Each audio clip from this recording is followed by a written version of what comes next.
क्यों? कोई रास्ता ही नहीं था। पिछले साल वो 3rd स्टैंडर्ड में फेल हो गया। यकीन करेंगे, 3rd स्टैंडर्ड। और सुधरने के कोई आसार नहीं। ये मेरा बड़ा बेटा हर क्लास में हर सब्जेक्ट में फर्स्ट आता है और वो दूसरा। आपको क्या लगता है उसकी प्रॉब्लम क्या है? प्रॉब्लम उसका रवैया, और क्या। पढ़ाई की तरफ, हर चीज की तरफ हमेशा बदमाशी, तेवर ही तेवर। कभी कोई बात ही नहीं सुनेगा। मैं आपसे उसका प्रॉब्लम पूछ रहा हूँ, आप मुझे सिम्टम बता रहे हैं। आप बता रहे हैं बच्चे को बुखार है, वो मुझे मालूम है। मैं पूछ रहा हूँ बच्चे को बुखार क्यों है, वजह क्या है बुखार की? हाँ तो फिर आप ही बताइए, बताइए। उसके पढ़ने लिखने की गलतियों में आपने कोई पैटर्न देखा, कोई गलती जो वो दोहराता हो? पैटर्न? काय का पैटर्न? सब गलतियां ही गलतियां हैं। फिर आप पैटर्न पहचान नहीं पाए।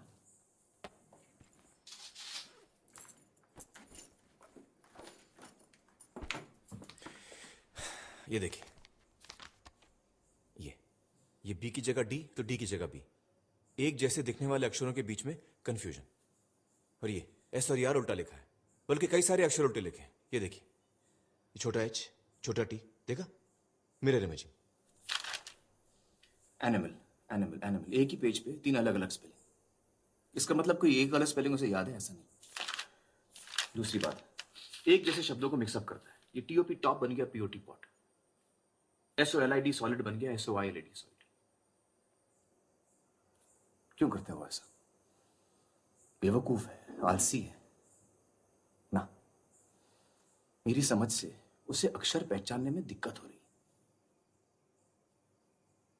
जब आप APPLE एप्पल पढ़ती है तो आप अपने दिमाग में एक लाल लाल एप्पल बना लेती है। ईशान वो एप्पल पढ़ ही नहीं पाता, शायद इसलिए मतलब नहीं समझ पाता। पढ़ने लिखने के लिए अक्षरों की आवाज, उनकी बनावट, शब्दों का मतलब समझना जरूरी है। ये अहम जरूरत ईशान पूरी नहीं कर पा रहा। ऐसा कुछ नहीं है, ये सब बहाने हैं पढ़ाई टालने के।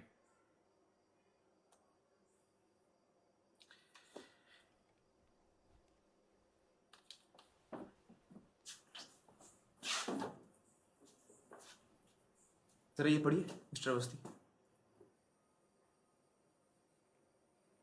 ये कैसे पढ़ सकता हूँ मैं? ये तो चाइनीज में है। अरे कोशिश तो कीजिए, चलिए ध्यान दीजिए।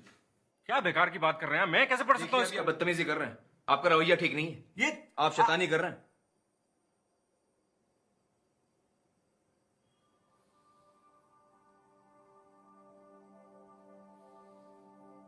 कुछ ऐसी ही कैफियत होती होगी ईशान की, अक्षर ही समझ में नहीं आते होंगे। इस पढ़ने लिखने की तकलीफ को डिसलेक्सिया कहते हैं।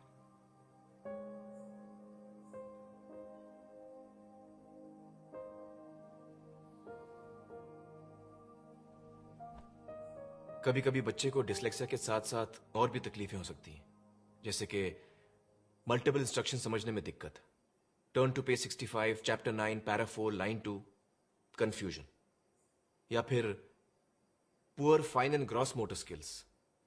क्या ईशान को अपने शर्ट के बटन या जूते की लेस बांधने में तकलीफ होती है? हाँ। योहान, जब तुम उसकी तरफ बॉल फेंकते हो क्या वो पकड़ पाता है? वो बॉल को कभी जज ही नहीं कर पाता।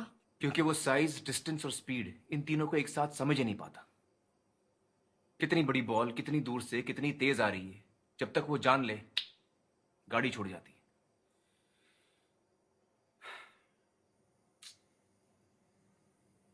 जरा सोचिए, एक बच्चा महज 8 या 9 साल का, पढ़ नहीं पाता, लिख नहीं पाता, रोजमर्रा के मामूली काम नहीं कर पाता, वो सारी चीजें नहीं कर पाता जो उसकी उम्र के बच्चे बड़ी आसानी से कर लेते हैं। क्या बीतती होगी उस पर? उसके सेल्फ कॉन्फिडेंस की तो धज्जियां उड़ जाती होंगी। अपनी खामियों को टेढ़ेपन के लिबास में लपेटकर दुनिया से लड़ता होगा हर रोज, गदर मचाता होगा, गदर। यहां क्यों बताऊं दुनिया को कि नहीं आता, नहीं करना क्या कि टाल नहीं दो? बड़ों से तो सीखते हैं बच्चे।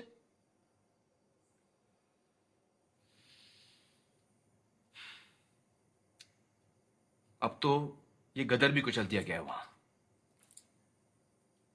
मुझे अफसोस है, उसने पेंटिंग करना बंद कर दिया।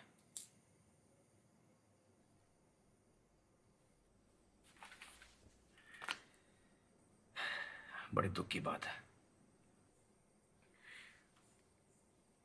लेकिन ईशान ही क्यों?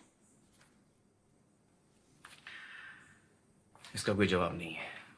इट्स अ न्यूरोलॉजिकल डिसऑर्डर, किसी को भी हो सकता है, कभी कभी जेनेटिक भी होता है। आम आदमी की जबान में कहूं तो ब्रेन में जरा सी वायरिंग की प्रॉब्लम है बस। तो आप ये कह रहे हैं मेरा बेटा नॉर्मल नहीं है, मेंटली रिटार्डेड? अजीब आदमी है आप।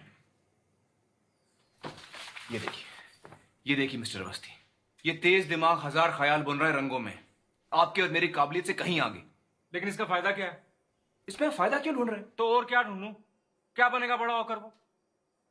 कैसे बराबरी कर पाएगा इस दुनिया के साथ?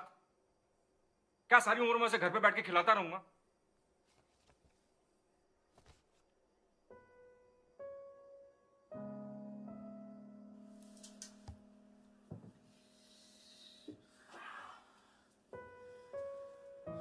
जानता हूं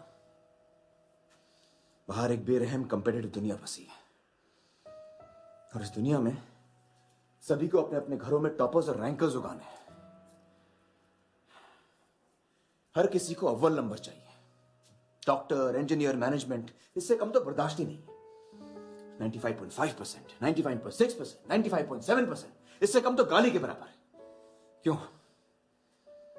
अरे जरा सोचो, हर बच्चे की अपनी खूबी होती है, अपनी काबिलियत होती है, अपनी चाहत होती है,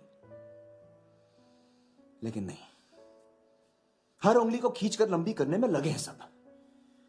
लगे रहो, चाहे उंगली क्यों